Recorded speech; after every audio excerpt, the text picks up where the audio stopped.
Today's topic, Henry. Nope, not an individual person, but a group of people. Henry, what we refer to as high earners, not rich yet. Very silly acronym, but it works. It's a popular topic. When we write these blog posts, I don't know what's going to happen with them. For whatever reason, this post gets a lot of traction. So not only did we recently revamp it, add a little bit more meat to it, but we're also going to add a video. So if you wanted to learn about Henrys and how to stop being a Henry, it's all coming up next. So stay tuned.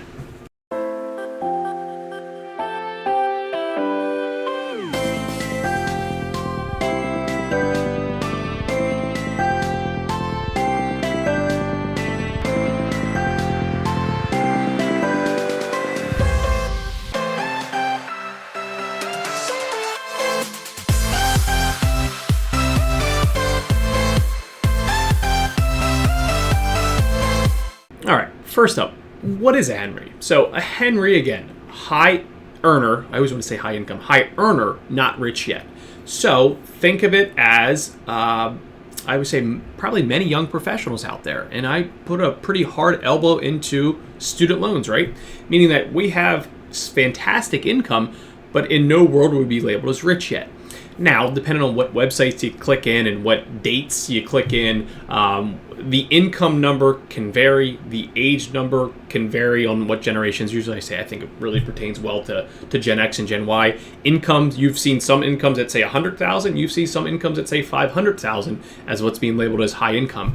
I think a lot of this always comes down to, where do you live as well? I use myself as an example. Born and raised in central Pennsylvania. We live in center, easier said than done, right? Center City, Philadelphia today. What we could have earned in central Pennsylvania and what we would have been able to afford much more than what we can in Center City, Philadelphia. So that's why I think that number varies so much, right? If you live in New York City compared to Harrisburg, Pennsylvania, 100,000 in Harrisburg, Pennsylvania feels pretty darn good. 100,000 in New York City, you're probably worried about, the electric bill on a month-to-month basis. So I think that's probably part of the bigger issue. So I think on the terms of defining Henry, just think of it as an individual, very good income, very good household income, depending on how you're going to look at this, but maybe the net worth isn't just there yet. And that could be because of some debt. Maybe we're just in that accumulation phase now. So I don't think we need to get any more specific than that, but when we hear the term Henry, that is what we're referring to. The actual term Henry is not that old. Go back to 2003 was the first time we saw this in a Fortune magazine article. Since then, it's stayed around pretty well, and I think it probably continues to stay around because, again, Gen X, Gen Y, high income, but because of student loans, because of the high cost of living, because of even housing prices and rent prices, the accumulation on the net worth side, on the rich side, just hasn't built up like maybe it hasn't in past generations with that high income. So just some different headwinds there. So ultimately, our goal today is to walk through, one, we just hit our definition part, right? Kind of the main things we're looking at there. But how do we get out of this phase? How do we start to build up towards that rich phase? And again, the term rich could probably take a million different directions as well. But our goal is to walk through what we think you can start to do to start to utilize that high income and start to build up that net worth side of things. So let's jump into some of our next steps, and we'll take it one by one here. All right, first place to improve your net worth, well, why don't you go to the place where your net worth is listed, your balance sheet. So take a look at your balance sheet. We're not really too concerned about the asset side, right? Good job on that side. Let's review some of the debts, right? What debts are in our way? What debts can we get out of our way? How should we be paying this down appropriately, right? I would say there's two debt snowballs out there. There's the debt snowball that says, hey, go after the highest interest rate, which is probably the better answer for Finance 101, but there's also the psychological snowball is how I describe it, where go after the lowest balances first. I can't tell you which way is right or wrong there from your personal perspective. Again, paying the higher interest rate is technically the smarter route, but if you start to feel that momentum of getting one loan paid off and then you take that to the next and the next, maybe the psychological snowball is actually the bigger benefit for you because you can get that momentum going. So go to your balance sheet, look at your debts, get those organized. What do student loans look like? What do any personal loans? What do any credit cards? The mortgage is probably the one where if you go through your debt side of your balance sheet and the only thing on there is your mortgage, you're already doing pretty darn good. But even there, maybe you want to pay down your mortgage sooner. Maybe you want to pay it off in 10 years as opposed to 30 years. We won't get into that level of detail now, but go through that balance sheet, see what the debt side looks like and what you can attack first and what you can attack most aggressively. All right, the other side of it, assets. So again, this is the good side, right? So that's why we want to start off with the bad side, those liabilities. On the asset side of things, what can you continue to take advantage of? Are you utilizing all the investment accounts that are open to you? How does your emergency fund look? How do your cash reserve look for any short-term goals? Those are all parts of the asset side. And remember, on the asset side, your biggest tool is time. And I say that because compounding interest is the most powerful tool in finance. All it is time in the market. It's not a magical sauce. It's not a magical investment portfolio. It's not this special ETF or mutual fund. It's not what your crazy Uncle Vinny said is the best investment ever. It's just time in the market. Good, diversified, low-cost portfolio. So review your assets. What can you make stronger? What assets can you add on there? Maybe there's new investment accounts. Take a look at that side. Continue to build that side up. Next up, reduce your expenses. I know. No kidding. No kidding, Chad. That would help.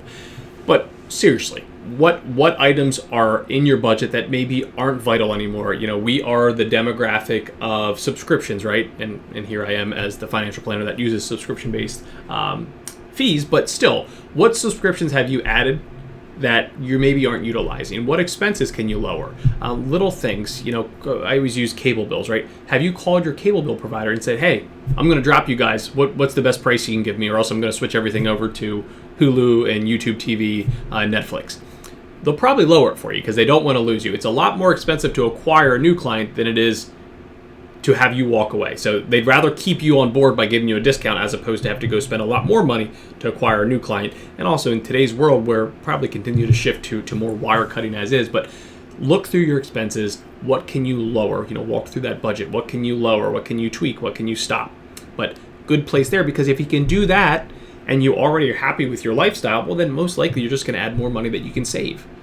More savings, longer or more compound interest, bigger net worth. So just starting on that baseline of walk through your expenses, see what makes sense, see what doesn't make sense.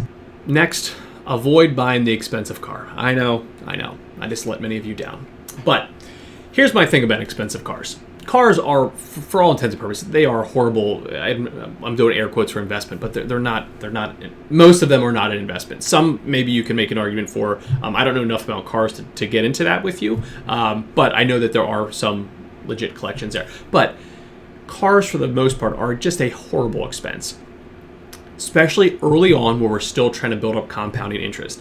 And this is not to say that you can't get your fancy cars. I promise you, if we follow this formula, you're probably going to have plenty of time to get fancy cars. We have some clients that love fancy cars, and that's fine. They can keep them in their plan, but we got to make sure they're still on track for their goals. So if we're on track for all your goals and you still need that nice car, but it fits, okay. But if we're building up that foundation, we're trying to get out of this Henry phase, right?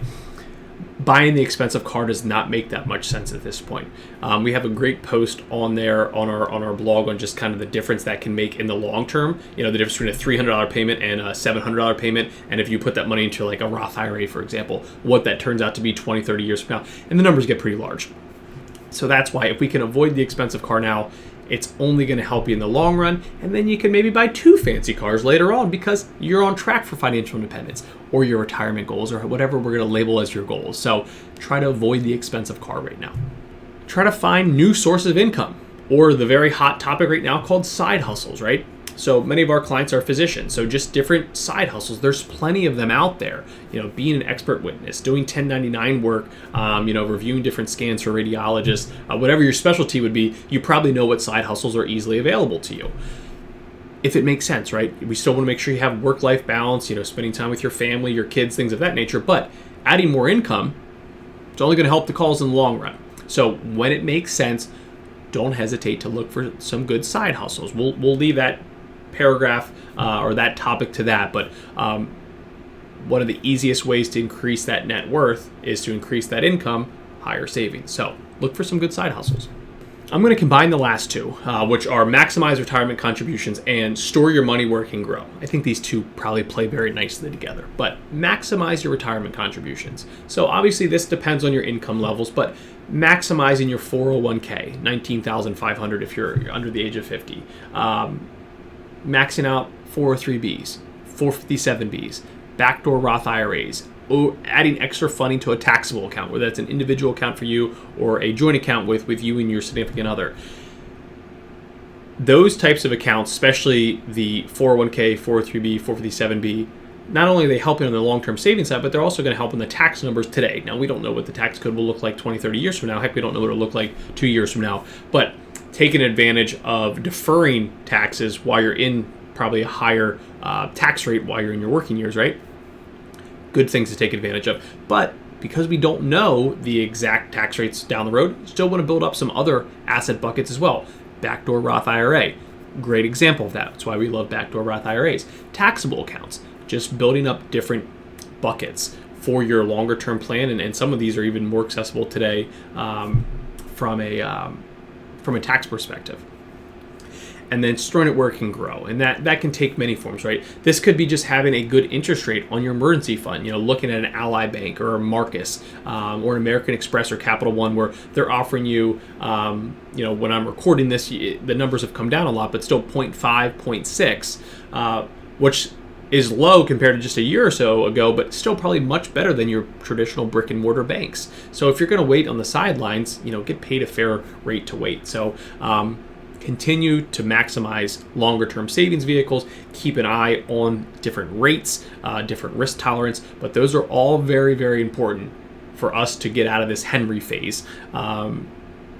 It's just that compounding interest rate, that's the biggest tool on our side.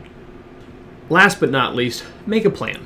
You don't need a CFP to make a plan. Sure, if you're looking for, I'd say, a much more thorough plan, someone just to delegate to, someone to work with, sure, financial planner is going to be vital there.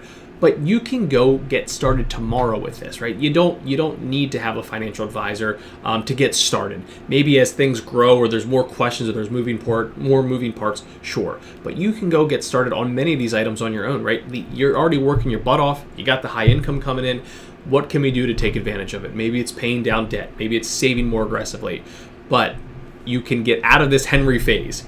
And truthfully, I don't think Henry's that bad of a phase anyway, right? You did something, right? You're high income. We're just building up that net worth. We're all in this. I say I can say the term Henry without having any bad context because these are our peers. This is my family where I feel like we're doing pretty good, but we're no terms rich yet. We're still in that accumulation phase. Heck, getting student loans paid off.